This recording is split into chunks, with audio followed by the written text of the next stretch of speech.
Assalamualaikum warahmatullahi wabarakatuh. Kembali lagi dengan saya Muhammad Daif Rahman di channel Rumah Mistis. Dan kebetulan, alhamdulillah saya berada di Ciater ya Pak ini sebutnya Pak ya? Ya, silakan, Ciater di Bukit Lebah. Nah, ini alhamdulillah kita juga sudah diizinkan untuk podcast bareng dengan pemimpin komunitas gajah ini. Nah, kita kenalan langsung aja sama beliau ya. Boleh. Ya, alhamdulillah saya Diki Chandra. Memang ini tempat Ujlah atau tempat kami mengadakan berbagai kegiatan kajian akhir zaman yang disebut dengan Bukit Lebah Ciater. Ini memang di daerah pegunungan yang jauh dari masyarakat. Namun alhamdulillah masyarakat di sini sudah mengenal kami, sudah baik dengan kami semua, sudah memahami tujuan kita semua, sehingga Majelis Gajah alhamdulillah diterima oleh masyarakat di sini sebagai satu komunitas untuk berjuang dalam konteks akhir zaman. Nah, saya kira itu. Kemudian Majelis Gajah ini alhamdulillah sudah berkembang, sudah ada di semua provinsi, bahkan ada di negara lain, Malaysia, Brunei, dan juga di Filipina, ada Thailand juga ada anggota Gajah yang dari negara-negara lain. Alhamdulillah.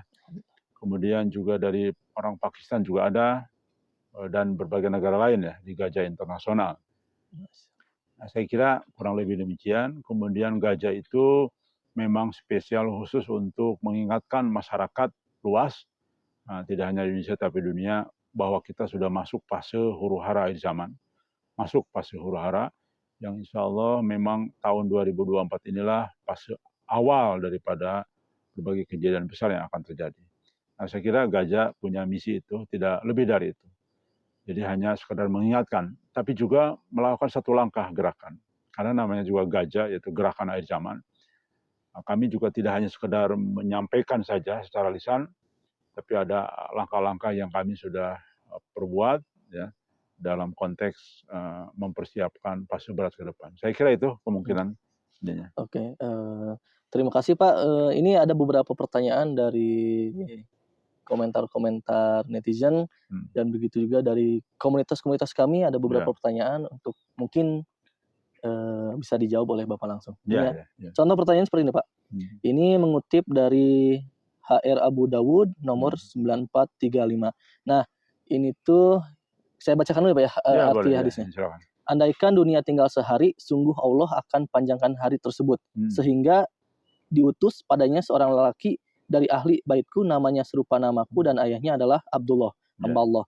Ia akan dipenuhi bumi dengan kejujuran dan keadilan, sebagaimana sebelumnya dipenuhi dengan kezaliman dan penganiayaan. Nah, di sini kan gajah ini punya sosok yang digadang-gadang sebagai Imam Al-Mahdi. Dan namanya juga Muhammad Qasim ya Pak ya. Nah, di sini dengan HR Abu Daud ini gimana menurut Bapak nih? Apakah bertentangan atau gimana? Enggak, alhamdulillah itu sangat serasi, sangat presisi. Pertama, itu kan mengandung arti bahwa kiamat akan diperpanjang ya, kaitan dengan konteks Al-Mahdi.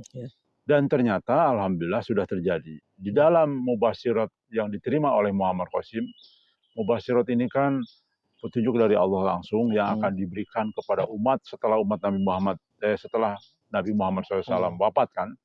Maka petunjuk dari Allah hanya satu tersisa, yaitu dalam bentuk mimpi atau mubasyirat. Mimpi yang benar dari Allah, bukan mimpi bunga tidur atau mimpi dari setan, bukan. Itu ada definisinya sendiri ya. Nah, di dalam mimpi Muhammad Qasim, gara-gara Muhammad Qasim lalai ya, menjalankan tugasnya dari Allah untuk penyebaran mimpi ini, beliau kan manusiawi biasa ya, masih banyak kekurangan sebagainya, sehingga terlambat. Sehingga Allah perpanjang kan kiamat itu. Di dalam mimpi Muhammad Qasim ada. Berarti ini terpenuhi nih hadis tadi. Yang kedua, soal nama, itu begini. Di orang Arab itu punya banyak nama. Ya. Nabi Muhammad saja namanya ada dalam kitab 200 lebih. Ada yang mengatakan 300 lebih. Salah satunya Abu Qasim. Nama Nabi Muhammad SAW. Bahkan itu nama kunyah. Nama kunyah itu nggak boleh dipakai yang lain. Ya. Silakan nama pakai yang lain, tapi nama ini jangan, ini nama kunyahku. Nah itu mungkin saja sebetulnya syarat bahwa nanti akan muncul Al-Mahdi itu akan dipakai oleh Al-Mahdi, keturunan beliau namanya Muhammad Qasim. Jadi nama sama persis ya. Demikian juga dengan nama Abdullah. jadi Abdul Karim itu kan sama-sama orang yang memiliki makna yang sama sebetulnya di dalam bahasa Arab. Jadi artinya tolong jangan kita hanya teks book saja, sebab kita juga harus tahu tentang sejarah, tentang bagaimana budaya dan sebagainya. Sehingga coba contoh, nama saya Diki Chandra atau Abu Karim atau namanya lagi Sueb bin Yahya. Contoh, ya, apakah okulnya sama? Sama kan? Nah sama, iya. Diki Chandra ya, Abu Karim juga ya, bin Yahya iya. Bin Yahya juga iya gitu. Jadi artinya sama. Saya kira itu persis. Oh, jadi mungkin yang dimaksud tuh dari Al-Mahdi ini banyak beberapa nama mungkin Pak ya? Iya, seperti itu. Betul. Gitu kan ya Pak maksudnya? Betul. Oke. Ini kita lanjut lagi ke pertanyaan selanjutnya. Tapi kita santai aja Pak ya, santai biar kita netizen-netizen ini bisa menyimak. Ya, gitu. Pokoknya ajukan yang terberat. Oke, siap. Masya Allah. Nah ini nih Pak nih, ini ada salah satu pertanyaan dasar banget ya Pak ya, dari beberapa teman saya pribadi gitu ya, yang mengatakan, kok bisa Bapak percaya dengan Muhammad Qasim? Kok bisa Bapak percaya dengan Muhammad Qasim? Lantas bagaimana meyakinkan gitu ya bahwa Muhammad Qasim itu tidak berbohong? Ya. Baik, sebetulnya kalau kita ini banyak sekali jawaban itu kan umum dan jawaban pun juga banyak. Ada sub-sub jawabannya. Pertama begini, mari kita lihat sejarah para utusan Allah. Jangan lupa bahwa Al-Mahdi juga salah satu utusan Allah yang ditetapkan oleh Allah, bukan atas pemilihan kita kan? Ditunjuk Al-Mahdi akhir zaman atas musyawarah kan enggak? Kehendak Allah, berarti Allah yang menunjuk. Walaupun bukan Nabi kan Al-Mahdi. Dia hanya mujadid terakhir atau pembaharu Islam terakhir ya. Karena sebelumnya kan ada hadis setiap 100 tahun kan ada mujadid. Nah, karena ini sudah fase akhir zaman, memang sudah hampir selesai umur umat Islam. Tapi bukan kiamat loh. Karena umur umat Islam itu berakhir ketika pencabutan nyawa serempak.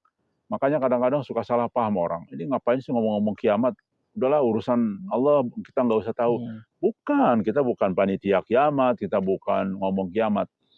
Bahkan kita tidak perlu ngomong kiamat sebetulnya. Kenapa? Karena kita yang punya sebiji sawi keimanan kan dicabut nyawa serempak. Dicabut nyawa serempak ini kan menunjukkan bahwa kita tidak akan masuk ke fase kiamat kan kalau umat Islam. Oke, makanya nggak perlu kita bicara kiamat. Yang perlu adalah fase berat ke depan ini. Yang di situ ada Malamah Kubro, di situ ada fitnah Al-Hars, di situ ada banyak pembunuhan sebagainya kan, kekeringan 3 tahun berturut-turut. Nah ini kan masa-masa penderitaan umat yang kemungkinan besar mayoritas jadi murtad oleh Dajjal tadi kan. Nah ini yang kita bicarakan. Baik, kembali yang tadi. Begini, kalau kita berkata pada sejarah bahwa utusan Allah semuanya itu tidak dipercaya oleh umat. Mana ada utusan Allah langsung dipercaya? Semuanya zaman Nabi Muhammad SAW, Masya Allah. Yang percaya malah orang-orang biasa-biasa. Kan? Bukan ahlul kitab. Bukan orang-orang yang paham dengan Injil, dengan Taurat dan Zabur. Bukan. Justru itu menolak. Kenapa? Karena brandingnya sudah keliru dari awal. Sehingga opininya jadi keliru. Sehingga ketika muncul Nabi Muhammad yang umi, orang nggak punya, kemudian ya kalau zaman sekarang orang nggak sekolahan lah, gitu. Masa Nabi begini gitu, kira-kira gitu ya? Masa Nabi orang nggak sekolahan? Kalau Nabi itu ini dong harus yang menguasai kitab gitu boleh, iya loh, harus menguasai kitab dong. Gimana dia bener? Nah lupa bahwa namanya utusan itu pasti petunjuknya langsung dari langit, nggak mungkin baca kitab. Nah itu satu, harus ke situ lah pemikiran kita.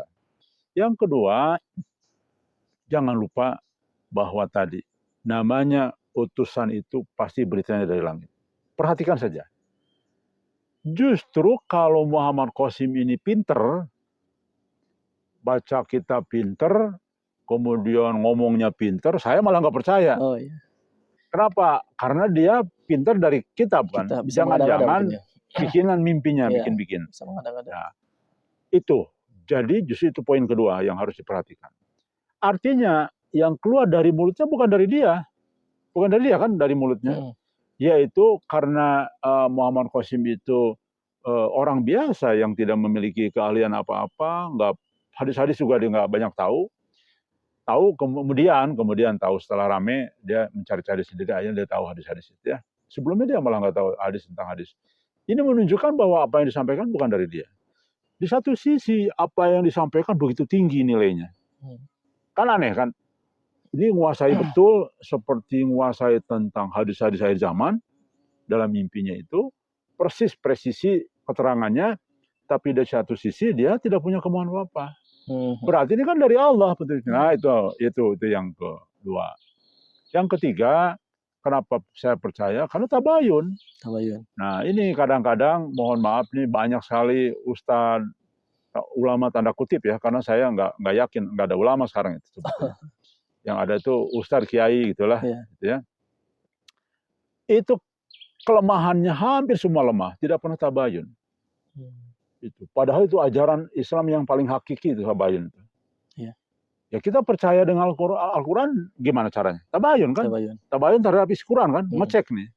Nah, di satu sisi sekarang itu ditinggalkan oleh tokoh-tokoh. Main asbun aja. Kalau saya lihat tokoh-tokoh agama yang saya sebut aja lah, hidungnya langsung lah ya. Boleh Pak.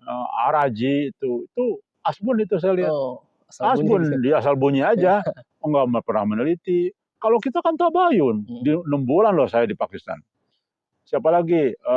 Ustadz Ihsan Tanjung ya. Nah, itu juga asbun kalau menurut saya. Kemudian Ujma apalagi itu. Asbun besar itu. Sampaikan aja nggak apa-apa. Sampaikan ucapan saya ke beliau. Asbun gitu. Itu fakta. Kenapa? Karena mengomentari sesuatu yang tidak pernah tahu. Dia hanya baca teks saja.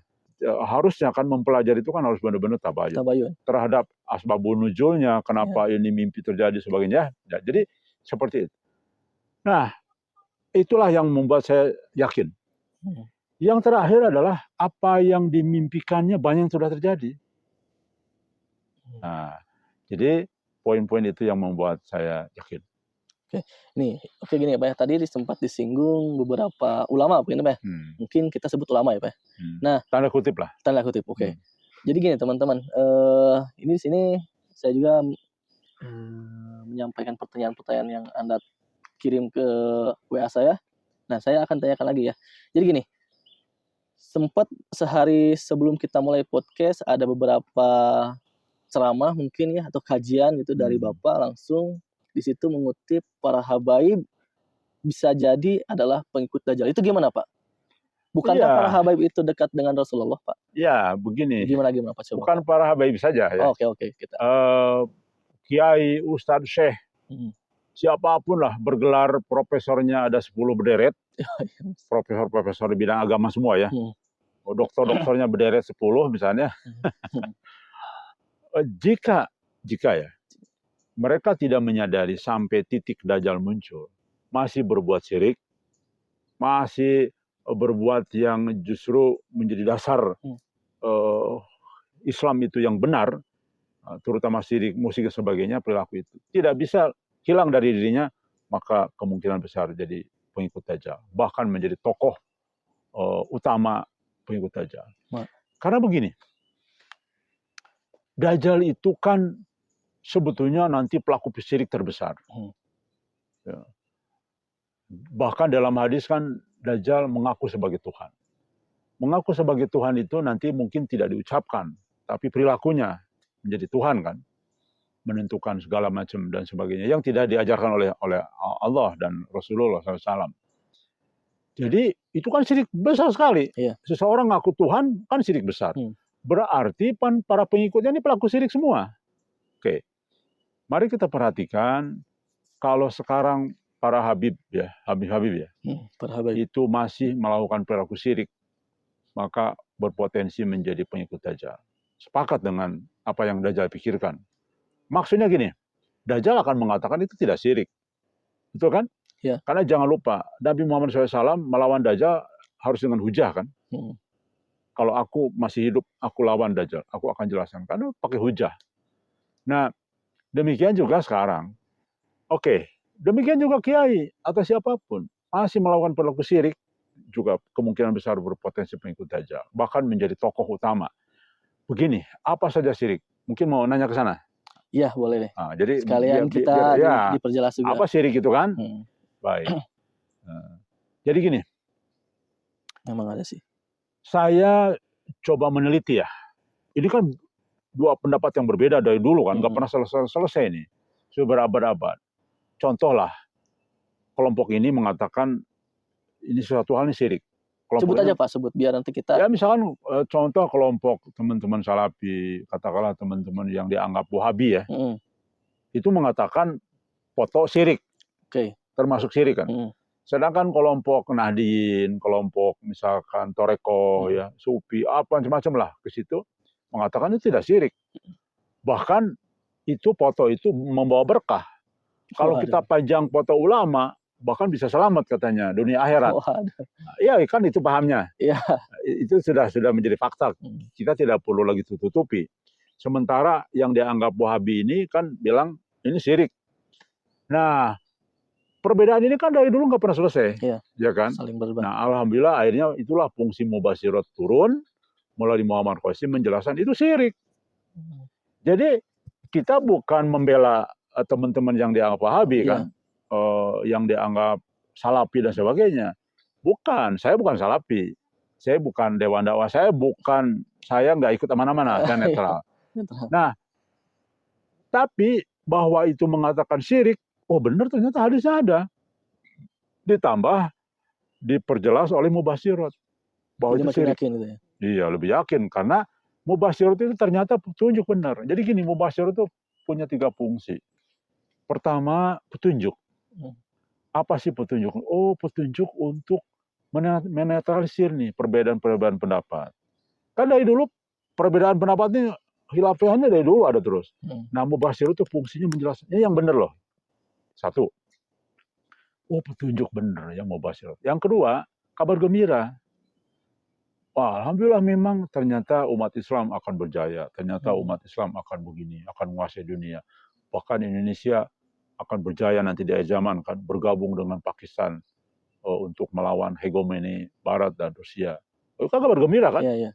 Tapi sekaligus juga kabar peringatan. Ya. Nah, hati-hati loh, akan ada bencana. Nanti akan terjadi malhamah kubro yang melibatkan banyak negara dan akan manusia akan sampai hampir 800 juta orang akan meninggal dalam malhamah kubro. Peringatan. Nah, jadi dari situlah akhirnya kita paham bahwa Mubasyirat memang fungsinya itu. Nah, kemudian terkait dengan tadi masalah Habib dan sebagainya, bagi saya siapapun, termasuk Habib. Kalau sekarang saya tanya, apakah Habib pelaku syirik? Mayoritas ya. Sudah saya katakan iya pelaku syirik.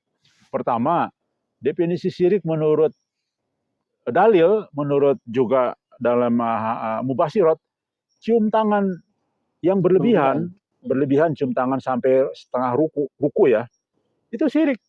Menghadap manusianya, cium tangan, kemudian seperti ruku. Kenapa? Karena ruku itu hak Allah. Itu kan ibadah itu ruku itu. Itu hak Allah, nggak boleh itu. Dan ternyata ditunjang hadis, benar ternyata. Oke, yang kedua, misalkan cium kaki. Udah nggak boleh, itu sujud kan? Iya, sujud. Nah, itu udah dikatakan oleh mimpi Muhammad Qasim, syirik itu, syirik besar itu. Nah, contoh begitu. Sedangkan pelaku atas nama adab, adab ya, itu adab, karena ada yang bilang kita tuh harus adab kepada kiai. Ya. Terus kita tuh bukan hanya melihat kiainya, bukan melihat sosoknya, tapi kita tuh melihat ilmunya. Itu gimana Pak? Ya, begini, adab itu kan tidak harus melanggar syariat toh. Oh iya. Kan cium tangan bisa tetap, tapi tidak harus sambil menunduk kan? Bisa. Nah, jadi contoh nih saya sampaikan. Nah, gini kan bisa ditarik kan? Oh iya benar. Bisa, tidak pun harus nunduk. Iya. Gitu kan, adab itu juga. Adab ya. Iya. Artinya itulah yang menjadi bahaya kan. Jadi intinya sekali lagi saya sampaikan.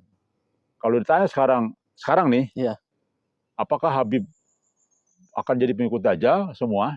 Jika hari ini Dajjal muncul dan mereka tidak sadar, tidak merubah, maka iya, saya pastikan. Kenapa? Karena sejalan dengan Dajjal pemikirannya kan. Karena jika tidak sadar, tidak menyadari ya. Jika tidak sadar hari ini juga gitu ya. Ya, Dajjal muncul nih. Dajjal muncul sekarang gitu. Iya, mereka menjadi pengikut Dajjal. Kenapa? Karena jelas itu sudah syirik. Kira-kira syirik pahalanya diterima nggak ketika kita berbuat syirik? Kan menggugurkan pahala syirik gitu ya. Keadaan mati pun mati dalam keadaan syirik. Apalagi kita ditambah lagi dengan ngelap berkah dari kuburan. Wah.